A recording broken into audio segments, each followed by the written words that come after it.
Hello everyone, कैसे हैं आप सभी लोग। आई होप आप सभी लोग बढ़िया होंगे।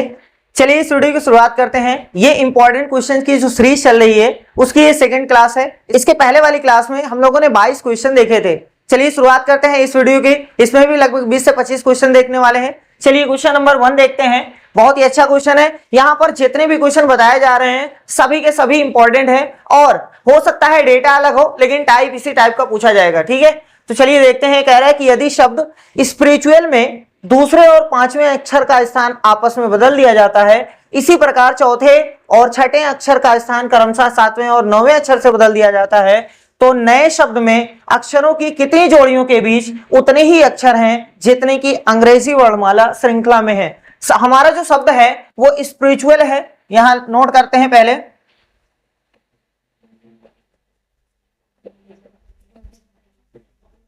ये है वर्ड। कह रहा है कि दूसरे और पांचवें अक्षर का स्थान आपस में बदल दिया जाए। इसका मतलब जो दूसरे पे बैठा है उसको पांचवें में बिठाओ और जो पांचवें में बैठा है उसको दूसरे पे बिठा दो। ये दूसरा है और पांचवा ये है। तीसरा, चौथा, पांचवा, ये मतलब यहां से उठेगा, ये यहां जाएगा, ये यहां जाएगा। ठीक है, तो यहां आ जाएगा आई और यहां आ जाएगा पी। सही है। आगे भी बोला है कुछ इसी प्रकार चौथे और छठे अक्षर का स्थान क्रमशः सातवें और नौवें, यानी चौथा वाला सातवें पर चला जाएगा और छठा वाला नौवें पर। चौथा सातवें पर चला जाएगा। भैया कहां गया चौथा सातवां? देखो ये है चौथा और ये है सातवां। यहां आ जाएगा यू और यहां आ जाएगा आर। छठे का नौवें से बदल दिया जाता है। यहां 4, 5, 6 है, ये नौवां है। इसका मतलब यहां आ जाएगा टी और यहां आ जाएगा एल। अब बोला है तो नए शब्द में अक्षरों की कितनी जोड़ियों के बीच उतने ही अक्षर हैं जितने की अंग्रेजी वर्णमाला श्रृंखला में है। कहने का मतलब यह है जैसे हम कुछ भी ऐसे लिख देते हैं, लिख दिए हैं ए है, एम है, उसके बाद एन है, फिर डी है, फिर कुछ भी मान लेते हैं भैया ओ। ठीक है, देखो ए है यहां पर, उसके बाद एम है, ए के बाद बी आता है, सी, फिर डी। देखो यहां ए और डी अंग्रेजी वर्णमाला जब देखोगे तो ए और डी के बीच में दो लोग आते हैं। यहां पर भी दो लोग हैं।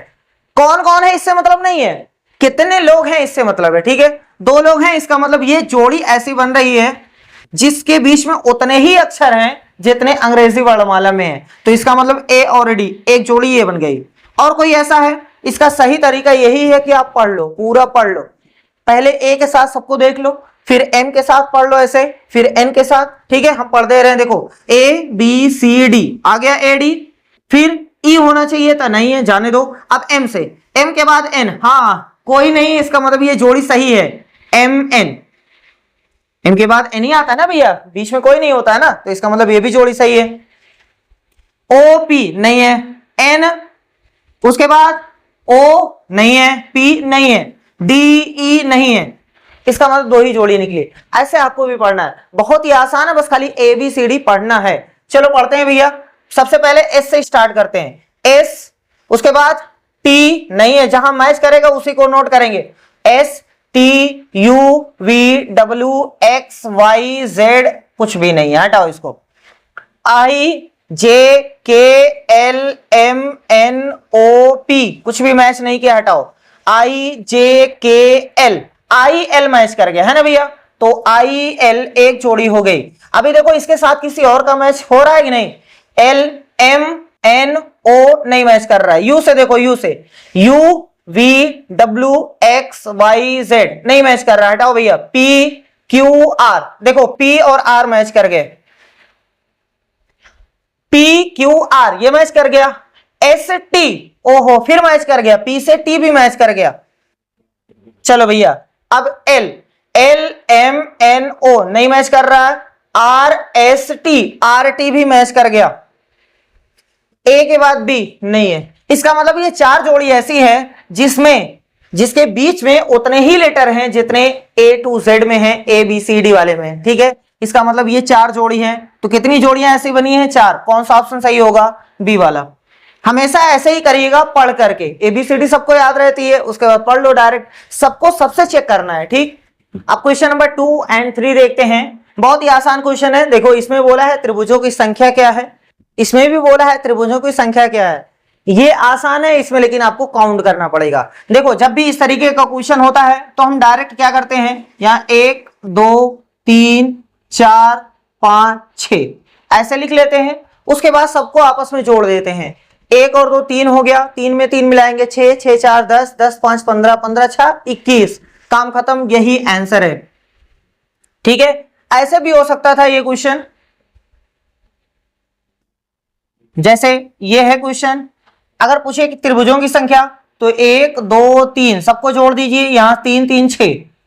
लेकिन अगर यहां पर एक लाइन और रहती तब, तो जितनी लाइन रहेगी उतने 6 से गुणा करेंगे। देखो यहाँ 1 2 दो लाइन है तो 6 और बनेगा, यहां पर कोई और लाइन होती तो 6 और बनता, इसका मतलब अब सबको जोड़ा जाएगा।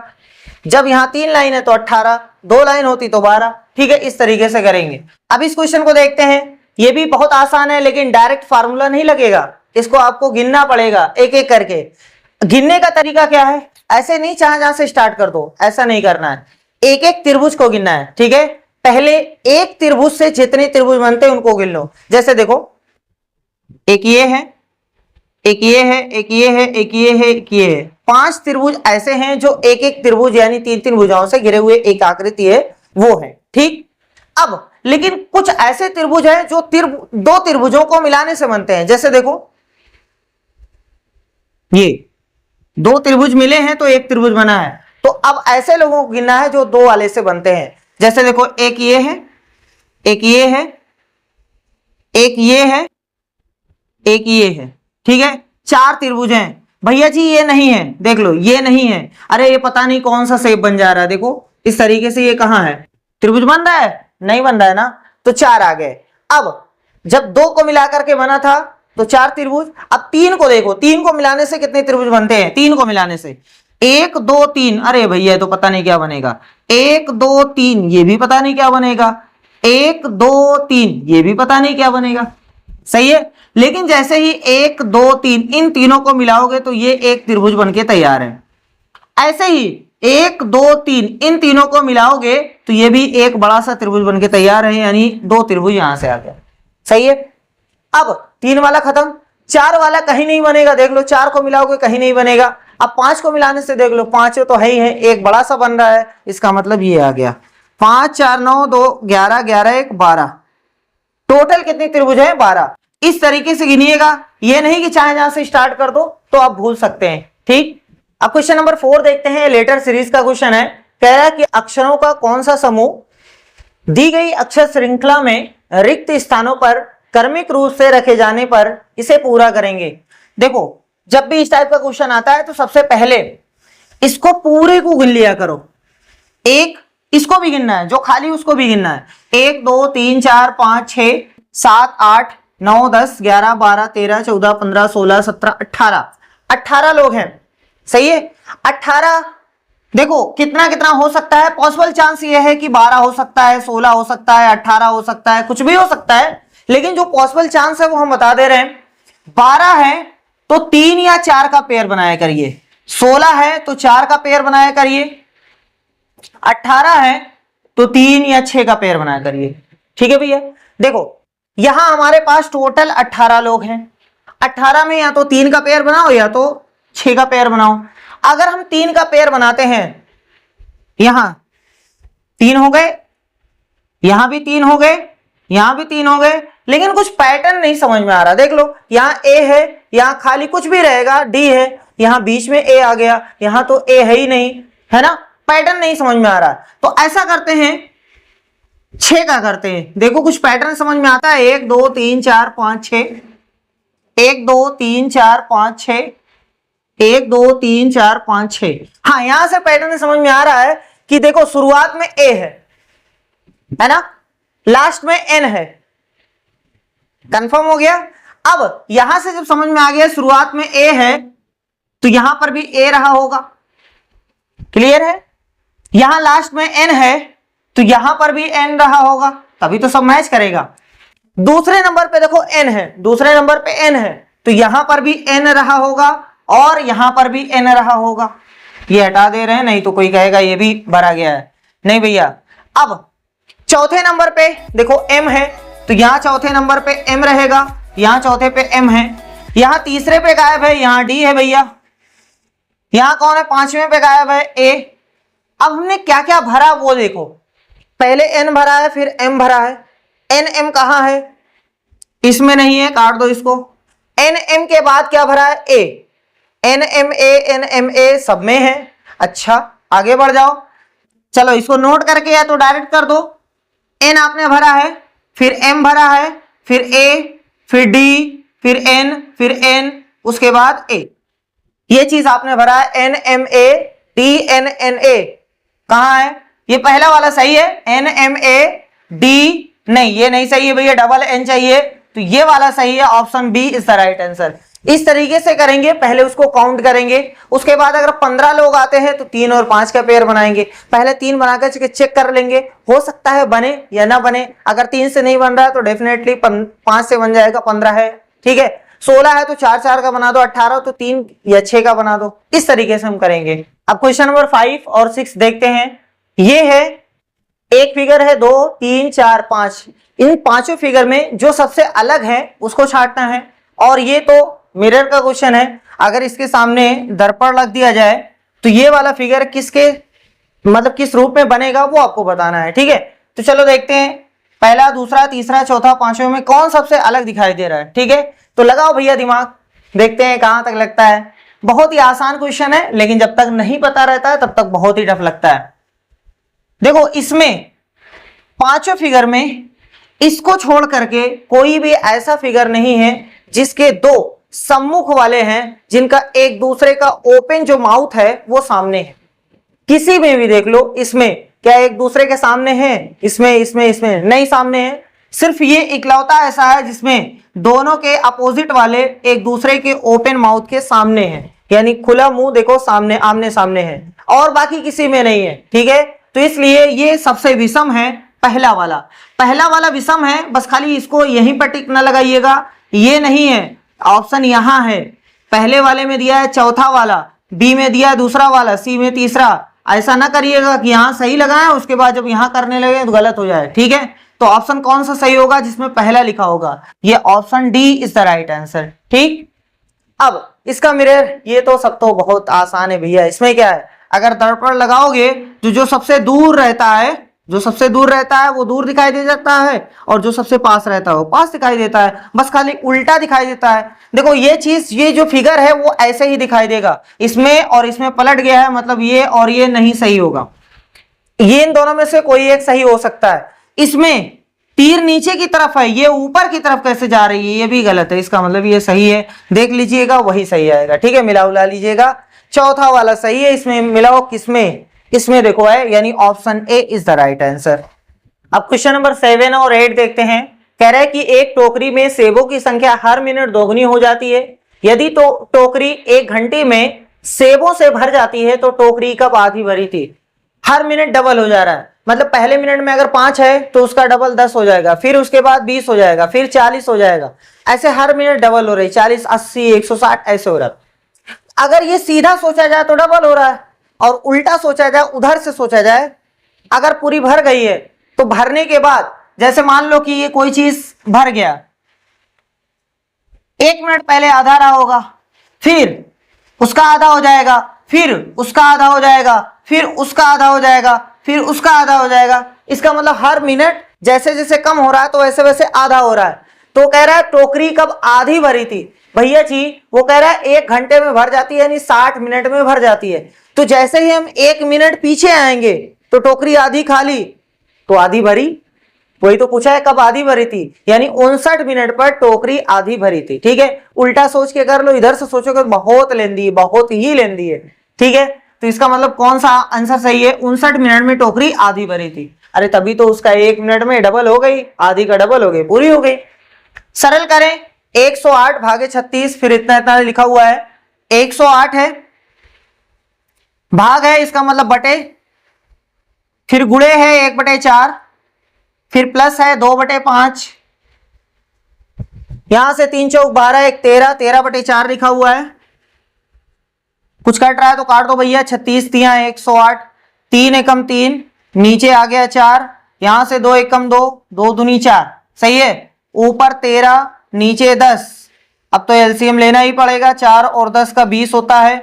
यहां से 5, 5 तिहाई 15, और यहां से 2, यहां से 26, 26 और 15 41 बटे में 20, 41/20 कौन सा?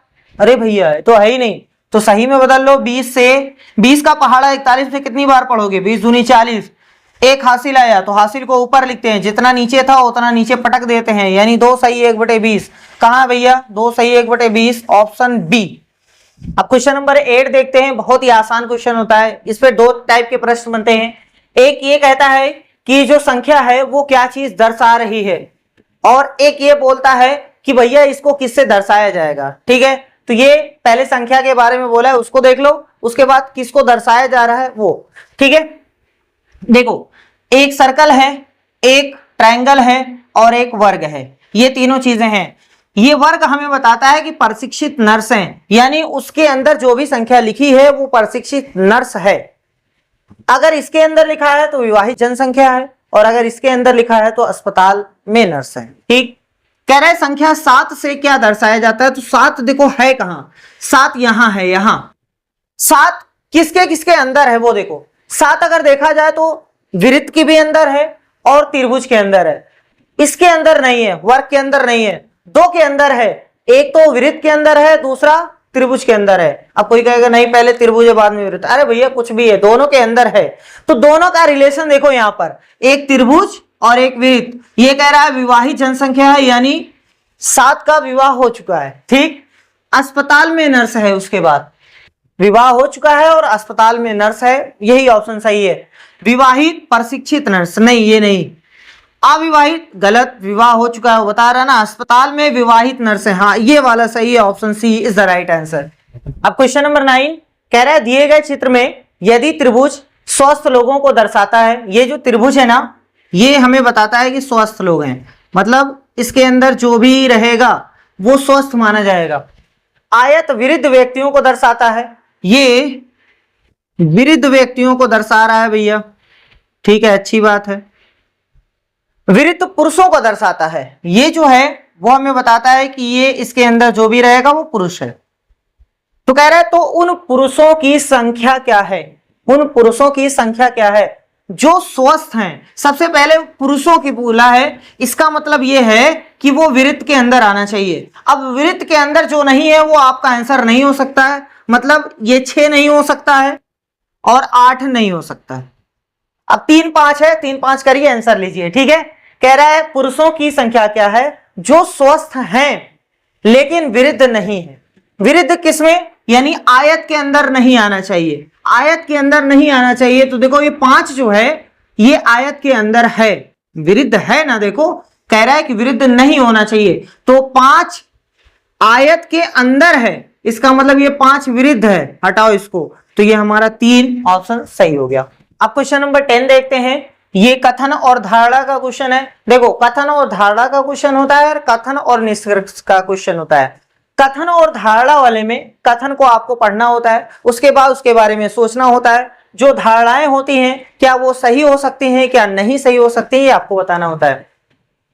अगर कथन धारणाएं का क्वेश्चन है तो हम अपना दिमाग लगा करके जो भी सोचेंगे वो सही सोचेंगे, अपना दिमाग लगाएंगे, ठीक।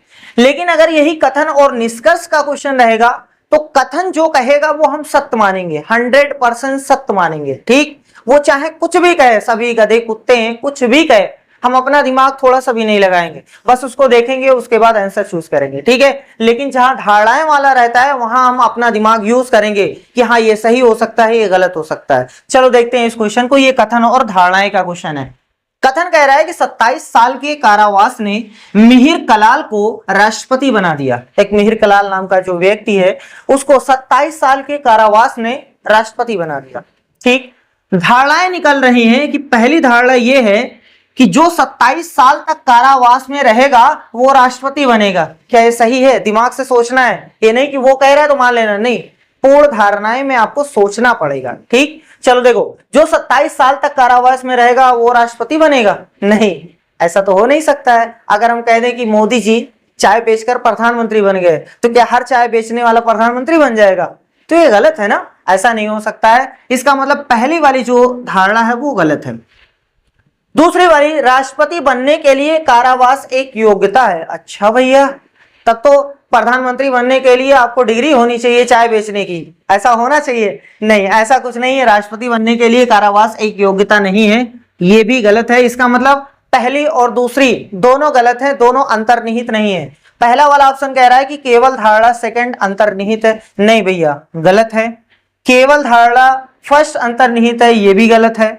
या तो पहली या तो सेकंड अंतर्निहित है, नहीं, कोई नहीं है भैया, ना तो पहली और ना ही सेकंड अंतर्निहित है। ये वाला सही है, मतलब ना तो पहली अंतर्निहित है ना सेकंड वाली। अब क्वेश्चन नंबर 11 देखते हैं। ये कथन और आर्गुमेंट यानी तर्क का क्वेश्चन है। कथन को मेहनत से पढ़ना है, उसके बाद अपना दिमाग लगा करके पूरा कंप्लीटली अपना दिमाग लगाना है। जो आपको सबसे तगड़ा तर्क लगे, सबसे अच्छा तर्क लगे कि हाँ ये हमारे हिसाब से सही है, जो देश के हिसाब से भी सही होना चाहिए, सामाजिक मान्यता के खिलाफ नहीं होना चाहिए, ठीक है, ये सारी चीजों को ध्यान में रख करके जो सबसे मजबूत लगता है उसका चयन आपको करना है। चलो क्वेश्चन है, कथन कह रहा है कि क्या भारत को सभी संभावित क्षेत्रों में कंप्यूटरीकरण करना चाहिए? क्या भारत को हर फील्ड में कंप्यूटर लाके रख देना चाहिए, मतलब वो कंप्यूटर से काम होना चाहिए? अब अपना दिमाग लगाओ, हाँ या ना। यहां पर पहला दूसरा में नहीं नहीं लिखा है, तीसरे चौथे में हाँ हाँ लिखा है, तो सबका आंसर होगा यस, हाँ सही है। मतलब ये पहला और दूसरा वाला गलत है।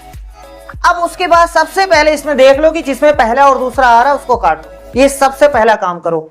देखो इसमें पहला आ रहा है, इसमें पहला आ रहा है, इसमें दूसरा आ रहा है, भैया जी क्वेश्चन सॉल्व हो गया। सबसे पहला काम ये किया करिए कि जो गलत हो रहा है उसको देख करके ऑप्शन भी गलत कर दो, ठीक है। वैसे हम आपको समझा दे रहे हैं।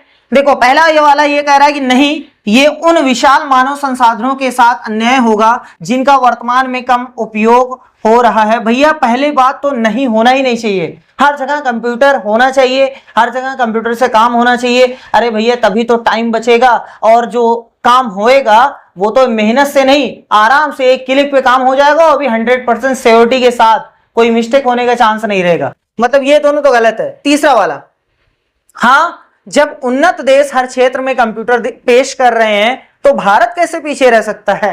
क्या ये सही लग रहा है आपको? चलो कुछ देर के लिए मान लेते सही है। ये पढ़ो, हाँ इससे कार्य में कुशलता और सटीकता आएगी। ये वाला इससे मजबूत तर्क है, ठीक है, तो इसलिए ये सही है और ये वाला गलत है। केवल चौथा मजबूत है। वैसे अगर किसी ऑप्शन में सिर्फ चौथा ना होता, तीसरा और चौथा होता, तब दोनों सही मानते, ठीक है, लेकिन ऑप्शन अलग से चौथा है तो चौथा सही मानेंगे। अब क्वेश्चन नंबर 12 देखते हैं। देखो ये क्रम में लगाना है। पहले पे लिखा हुआ है थकान, फिर रात, फिर दिन, फिर नींद, फिर काम, ठीक है। इसको क्रम में लगाना है, व्यवस्थित करना है, उसके बाद ऑप्शन देखना है। वैसे ये भी क्वेश्चन है। देखो पहले पे थकान है, फिर रात है, फिर दिन है, फिर नींद है, फिर काम है। दो तरीके से स्टार्ट हो सकता है। रात होती है मतलब नींद आती है, तो रात होती है तो नींद आ जाती है। मतलब 2 से भी स्टार्ट हो सकता है और 3 से भी स्टार्ट हो सकता है।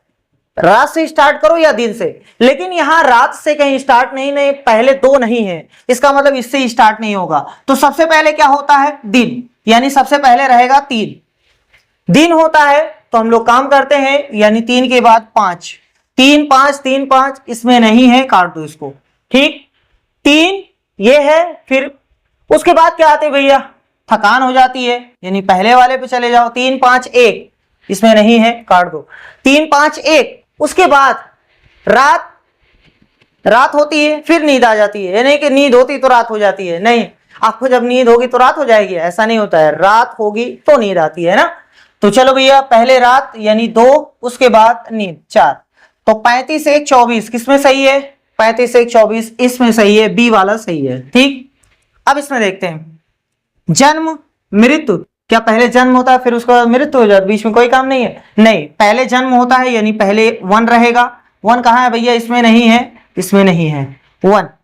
जन्म के बाद क्या होता है? मृत्यु या अंत्येष्टि। अंत्येष्टि का मतलब होता है वो अंतिम संस्कार, ठीक। विवाह, शिक्षा, जन्म, उसके बाद जो छोटा सा बच्चा है वो शिक्षा ग्रहण करता है, फिर उसका विवाह होता है। ऐसा थोड़ी ना होता है पहले विवाह हो जाता है फिर शिक्षा ग्रहण करता है, ऐसा तो होता नहीं है।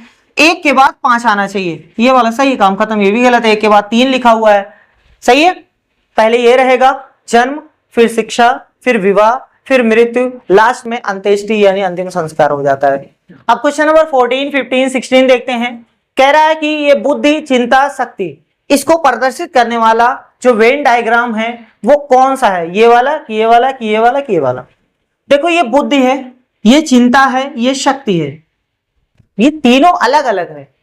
बुद्धि ये खोपड़िया का काम है, चिंता ये दिमाग का काम है भैया, है ना, ये दिमाग से चिंता होते है, कोई प्रेशर आ जाता है तो चिंता हो जाती है। शक्ति ये तो पावर का। तो तीनों अलग अलग चीजें हैं, तीनों डिफरेंट एकदम अलग अलग चीजें हैं। इसका मतलब ये तो है नहीं, ये भी नहीं है, ये भी नहीं है, तो option B is the right answer, यानी तीनों अलग अलग चीजें हैं। ये 15 कह रहा है कि एप्लीकेशन शब्द का यूज से, इसके यूज से कौन सा ऐसा शब्द है जो बनाया नहीं जा सकता, नहीं, ठीक है, कौन सा बनाया नहीं जा सकता है वो आपसे पूछा है। तो पॉइंट बन सकता है, एंटिक बन सकता है, ऑप्टिकल बन सकता है, लेकिन पोलोनियन नहीं बनेगा। क्यों? क्योंकि इसके पास डबल ओ लाना चाहिए, लेकिन ये तो सिंगल ओ है, कहां से बनाएगा, तो ये वाला सही है। इसको सॉल्व करना है, ये तो एकदम हलवा है भैया। सबसे पहले इसको सॉल्व करेंगे तो यहां से आ गया 3 और ये हो गया 12, तो 12 - 3 कितना हुआ, 12 - 3 यानी 9, 9 में 2 जोड़ दीजिए, उत्तर कितना आ गया 11, काम खत्म, सी वाला सही है।